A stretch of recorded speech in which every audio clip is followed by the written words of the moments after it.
Olá pessoal, tudo bem? Vamos iniciar mais uma aula da disciplina de metodologias no ensino da matemática e hoje eu venho com uma metodologia muito interessante que muitas vezes as pessoas confundem, né, tá?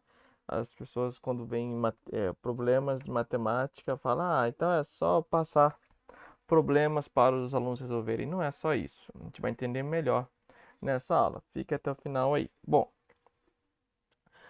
eu começo a aula com alguns questionamentos. Esses questionamentos eles são pertinentes à profissão de professor de matemática. Muitas vezes você já deve ter ouvido alguém perguntar: por que educar? Por que matemática, né?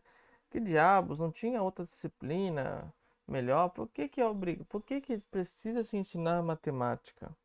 E o que é a matemática e como que ela pode ser usada no dia a dia? Essas perguntas ocorrem de forma constante e eu acredito que por toda a comunidade escolar, não é somente pelos alunos. Bom, nós temos que entender que o século XX ele foi campo de mudanças significativas no âmbito da educação e ao que se refere ao ensino da matemática também. Algumas reformas ocorreram. Nós temos que entender que no início do século XX ainda se tinha resquícios daquela metodologia tradicional que era regida pela decoreba. Então, eu até cheguei a falar em um outro vídeo, não lembro se foi nessa disciplina, mas que até hoje nós ainda temos um pouco disso naqueles professores que acreditam que quanto mais você explicar, mais a prática leva à perfeição. Então se passa listas enormes de 50 exercícios e o aluno tem que ficar lá até a letra Z treinando e ele vai aprender porque ele decorou aquilo. Na tabuada, olha, precisa se decorar a tabuada, viu? Precisa se gravar todas as tabuadas. O aluno é bom de matemática quando ele sabe a tabuada completa. E aí a gente começou a ver que esse tipo de método ele é ineficaz quando o aluno precisa da matemática no dia a dia, porque ele não consegue associar situações do cotidiano com a matemática. Nas décadas de antes de falar da década de 70, até mesmo antes, procurou-se solucionar esse problema da decoreba ser ineficaz com, com outros métodos que ocorriam de forma paralela, em que a matemática deveria ser aprendida através de conceitos. Ambos foram métodos falidos e que a partir da década de 60 e 70 começou-se no ponto de vista mundial, tá? Não foi só no Brasil, já mais no mundo todo, a se pensar a matemática como o movimento da matemática moderna. Foi um movimento de renovação. Nós temos que entender que nessa época surgiram diversas teorias, como até mesmo, por exemplo, a pedagogia do oprimido de Paulo Freire aqui no Brasil. Começou a se discutir se realmente esse método de ensinar matemática era eficaz. Então, nessa época, resolve-se colocar todo o conteúdo ensinado na matemática, ensinado nas escolas, começa-se a estruturar ele de forma lógica, algébrica e topológica e de ordem. Então, essa organização ela é muito baseada e até hoje é usada, só que a gente não repara, em cima de teoria dos conjuntos. E é muito fácil de provar isso quando você vai ensinar geometria, que não tem nada a ver aparentemente com conjuntos. Então, o que é uma reta? É um conjunto de pontos, um plano, conjunto de pontos e retas, né? Você vai falar, por exemplo, de funções. Temos o conjunto domínio, o conjunto imagem, o conjunto contradomínio. Então essa ideia de conjuntos, ela surgiu a partir da década de 60 e 70. E só que era uma metodologia que era muito preocupada com teoremas e propriedades, e havia-se um excesso de formalização. Então, por mais que tivesse ocorrido uma modernização da matemática, tivesse tido uma renovação, ainda era um pouco arcaico esse pensamento, no sentido de que a matemática ainda não era alcançável para se utilizar no cotidiano. Ela ainda era uma matemática que se preocupava com a formalização dela. Então, notem, pessoal, que ainda se distanciava das questões práticas. Na década de 80, o NCTM, que é uma sigla americana que traduzida significa Conselho Nacional de Professores de Matemática, começa a pensar que talvez a resolução de problemas possa ser uma solução. Notem que até a década de 70, com esse movimento da matemática moderna, os professores eles não eram consultados. Eram movimentos de cima para baixo, ou seja, cumpra-se. Então, na década de 80, com esse núcleo, com esse Conselho Nacional de Professores lá nos Estados Unidos, já começa a haver uma mudança significativa nessa questão. Por quê? Porque a partir do momento que os professores, que são quem vivencia a prática pedagógica no seu sentido pleno com os alunos na sala de aula, começa-se a ver que não é bem assim, que uma solução seria o método de resolver problemas de matemática. Então, na década de 80, esse conselho ele resolve publicar uma série de resoluções, que a gente vai falar mais para frente. Só que o resultado não foi muito o esperado.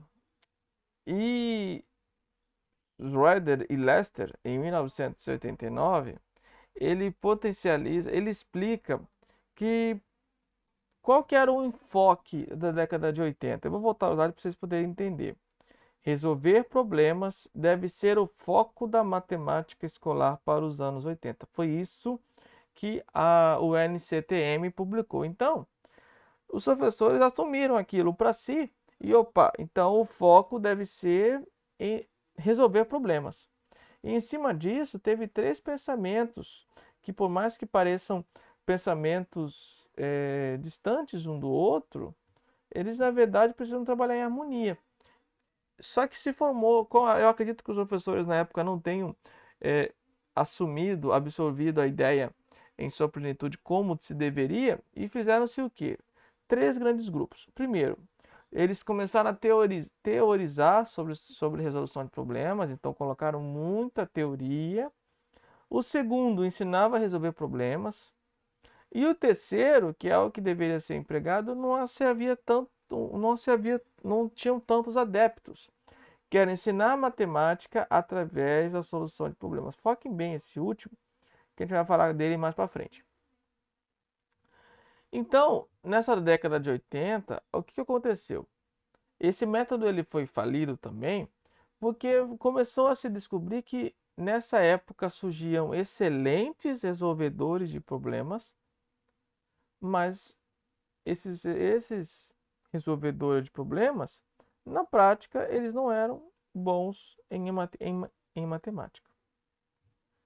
Então, visto que o fracasso era iminente, no final dos anos 80, início da década de 90, esse mesmo núcleo, eu vou falar muito dele durante esse slide, NCTM, ele publica três publicações que vão começar a querer mudar isso, que vão dar vamos dizer assim, o norte que estava faltando na década de 80.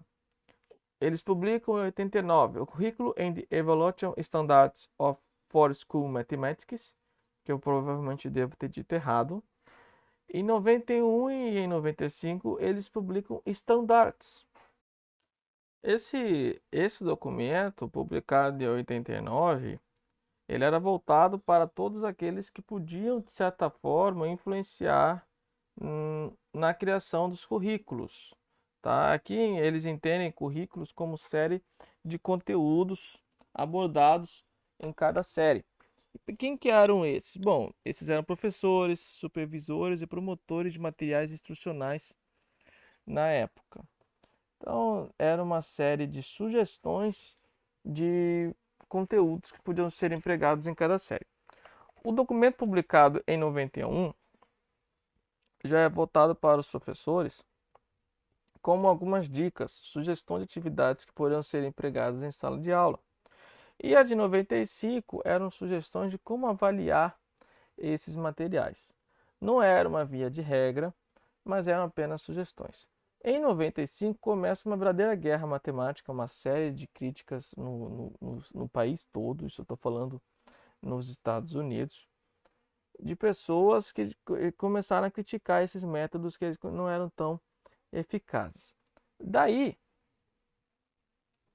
no início dos anos 2000, em abril, para ser mais exato, esse mesmo NCTM publicou uma série, um outro estandarte, publicando assim um caminho do que seriam os princípios a serem seguidos dentro do trabalho, que era a equidade, o currículo, o ensino, a aprendizagem, avaliação e tecnologia. Esses 6 deveriam estar no trabalho do professor de matemática. E nesse mesmo documento, agora vocês talvez reconheçam, eles começaram a dividir os conteúdos em 5 padrões. Notem que, se vocês forem pesquisar, até a BNCC, todos os PCNs, começaram a abordar esses 5 padrões até hoje, gente.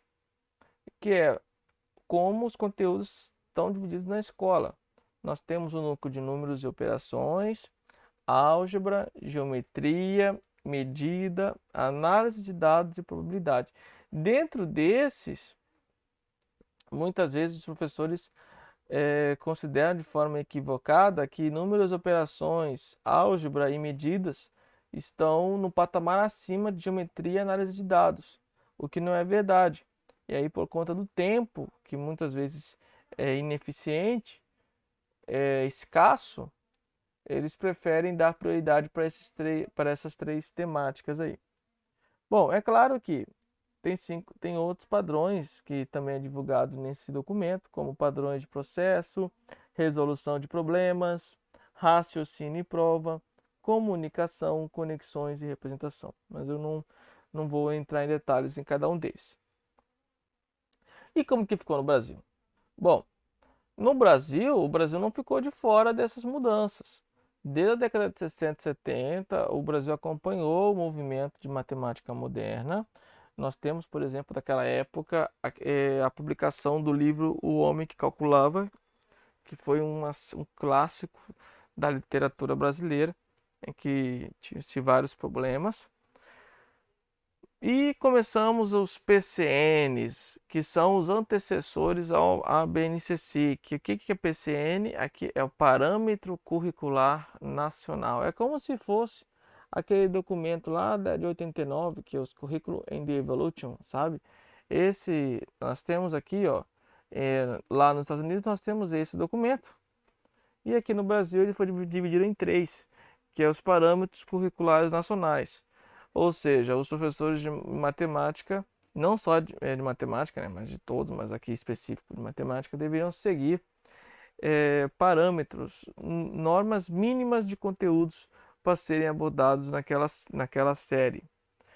Bom, vamos falar um pouquinho mais focado agora em resolução de problemas. Em 2001, Van der Walle ele publicou um livro lá nos Estados Unidos, chamado Elementary and Middle School Mathematics. E ele começou, e para ele aborda que um bom professor, um professor eficaz de matemática, ele precisa ter esse ciclo de, precisa ter essas quatro qualidades. Então, a primeira qualidade é gostar de matemática. É óbvio que se você é um professor de matemática, você tem que gostar da disciplina de matemática. O que significa matemática com prazer? Você ensinar matemática com prazer, com gosto. O segundo é ter habilidades em planejar e selecionar tarefas. E muitas vezes essa habilidade ela vem com a prática. É você ter noção do que os alunos irão conseguir absorver e você planejar suas atividades em cima disso. Muitas vezes o planejamento em cima de resolução de problemas, ele não pode ocorrer de forma prévia em um tempo grande. Por exemplo, às vezes eu vou dar problemas, eu consigo prever o que vai acontecer daqui a um mês ou dois. Isso é quase impossível. O terceiro é compreender como os alunos constroem suas ideias. Esse tato, ele é muito importante e muitas vezes, assim como o tópico 2, ele vem com o tempo, tá? E o quarto, se não, acho que é um dos mais importantes aí, é ter a habilidade em integrar diariamente a avaliação com o processo de ensino. Ali eu escrevi errado, né? Mas é diariamente, tá, pessoal? Que às vezes a gente faz o slide meio nas pressas aí. Bom, vamos continuar.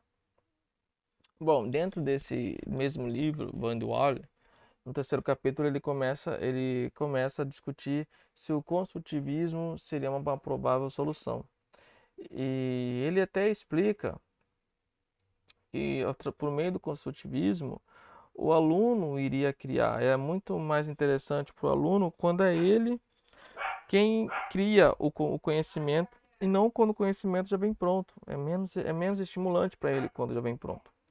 E ele conceitua os conhecimentos em duas partes: em conhecimentos conceituais e conhecimentos procedimentais. O que vem a ser conceituais? É aquele que está dentro da sua mente. É algo que é construído interno, é um conceito. E conhecimentos procedimentais é aquele que é feito passo a passo. E esses em cima do passo a passo, muitas vezes o aluno não consegue absorver um conhecimento da mesma forma que se fosse construído de forma interna. E aí eu venho com a discussão para vocês, novamente, eu venho perguntar uma pergunta lá do início: o que vem a ser um problema? Porque muitas vezes os professores tendem a pensar que está ensinando por meio de problemas para as crianças, porque passa uma série de 10, 15 problemas de matemática. Então eu estou ensinando por meio de problemas e não é bem isso, gente. Bom, Van, Van de Walle, ele explica em seu livro que precisa seguir uma série de 3 etapas. Então, primeira etapa, e todas elas são igualmente importantes. A primeira etapa é que você precisa preparar mentalmente os alunos para resolver esse problema. Então, não é só chegar assim: opa, gente, vamos resolver esses problemas. Não, você precisa preparar a turma. A segunda etapa é depois que você instiga os alunos com o problema, você começa a observar como que eles vão resolver esse problema. E aí, nessa etapa, é legal que se trabalhe em grupo, porque ele mesmo cita que quanto maior a discussão do problema, quanto mais discussão e envolvimento da turma tem, maiores são as chances da solução ser uma solução coesa, fazer sentido. E o terceiro seria discutir, depois que você avalia como que ocorreu esse problema, essa solução, você avalia, discute com eles, não vai chegar logo e falar: ó, tá errada essa solução. Você começa a argumentar com eles: mas por que é que você encontrou essa solução? Então, um exemplo que eu gosto muito de utilizar em sala de aula quando eu estou aplicando funções no primeiro ano. Eu venho neles e apresento um problema. Como que se calcula o preço, por exemplo? Eu vou inventar um aqui para vocês. Como que se calcula o preço de uma corrida de Uber? Aí alguém vai falar, pode ser por meio de cabeça. O motorista chega e fala, vai ser tanto por causa disso.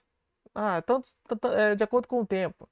Ou outra pessoa pode falar, mas o aplicativo tem lá uma fórmula que calcula certinho já para o motorista. Então como que é essa fórmula? Eles vão ter que pesquisar, ou eles vão ter que pensar como que se calcula. Será que a distância interfere ou é o tempo? E a gasolina, quanto que vai compensar ou não? Então você começa a fazer um monte de perguntas e os alunos começam a quebrar a cabeça para resolver.